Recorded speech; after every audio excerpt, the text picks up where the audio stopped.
আজ আমার মতো আকাশেরও মুখ ভার, কারণ আজ 3 মাস বাদে ছেলে হায়দ্রাবাদ চলে যাবে ওর কর্মস্থলে। ওর হাতের অপারেশনের জন্য 3 মাস আমাদের সঙ্গে ছিল। যত বেশি দিন থাকে কষ্টটা তত বেশি। আজ সকালে আর গল্প করার মতো মন বা সময় কোনোটাই নেই। সরাসরি রান্নায় চলে এসেছি। একটাই ওর ফ্লাইট, কিছু খাবার ওর সঙ্গে দিয়ে দেবো, ড্রাই খাবার, যাতে ফ্লাইটে কোনো অসুবিধা না হয়। বোয়াল মাছের এই পাতুরিটাও খুব ভালো খায়, তাছাড়া মাছটাও খুব ভালো পেয়ে গেছিলাম, তাই আগেই এইটা বসিয়ে দিলাম, কারণ এটাতে একটু সময় লাগে। বাদবাকি রান্না আজকে আর দেখাতে পারবো না। এরই মধ্যে মোটামুটি আমার রান্না গোছানো, টিফিন বক্স গোছানো হয়ে গেছে। মাছ ভাজা, মাছের মাথা দিয়ে বাঁধাকপি, বোয়াল মাছের পাতুরি, মোচা চিংড়ি, লোটে মাছ, মানে যেগুলো শুকনো খাবার, যাতে 3-4 দিন শুধু ভাত করলেই হয়ে যায়। ওই যে মায়েদের ছেলেদের কিভাবে যত্ন করব সেই চিন্তাতেই মশগুল থাকি।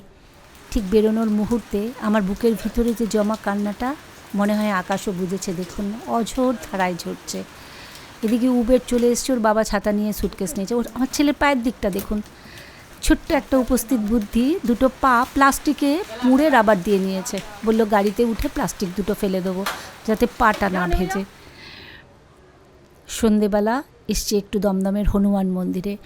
ওর যখন অপারেশন হয়েছিল তখন মানত করেছিলাম ও ভালো হলে আসবো, আর হয়ে ওঠেনি। আজও বেরোলো, তাই আজকেই চলে এসেছি। যেহেতু শনি মঙ্গলবার নয়, তাই মন্দির চত্বর বেশ ফাঁকা। চলুন ভিতরে যাই। খুব শান্তিতে আজকে পুজো দিলাম সংকটমোচনকে। পুজো দিয়ে মন্দিরের পেছনে একটু ধূপ প্রদীপ জ্বালিয়ে প্রার্থনা করে পাশেই চলে এসেছি লক্ষ্মীনারায়ণ মন্দির। এখানে আসলেই একবার এই মন্দিরে লক্ষ্মীনারায়ণকেও দর্শন করে যাই। এবার বাড়ি ফিরে যাব মন্দির দর্শন করে। রাত 9:30 বাজে। বাড়িতে ঢুকছি, দরজার সামনে আসতে একটা মিষ্টি গন্ধে ছাদ ভরে আছে। পেছন ফিরে তাকাতেই দেখলাম আমার টবে দুটো পারিজাত ফুটেছে। আজ মনে হয় 14-15 বছর বাদে। এটা কিন্তু বহুদিনের গাছ, আগে বর্ষায় ফুলে ভরে থাকতো।